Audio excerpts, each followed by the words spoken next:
Available nyo sa akin yun kasi gagawa ko ng this coming June ng portal.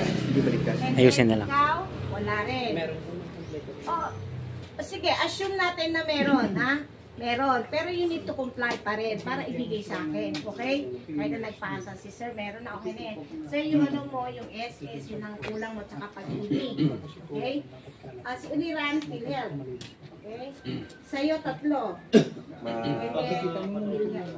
Yun lang naman ang concern ko. Para lahat ng nasa dito sa area na to, lahat, pag nagpasa ko, makikita ni Miss Gina.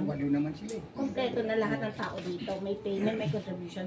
So para wala kami magiging problema sa kanila.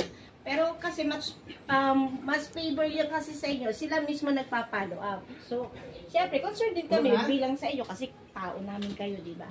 So, kailangan tulungan tayo, comply kayo para kada gagawa ko ng monthly portal.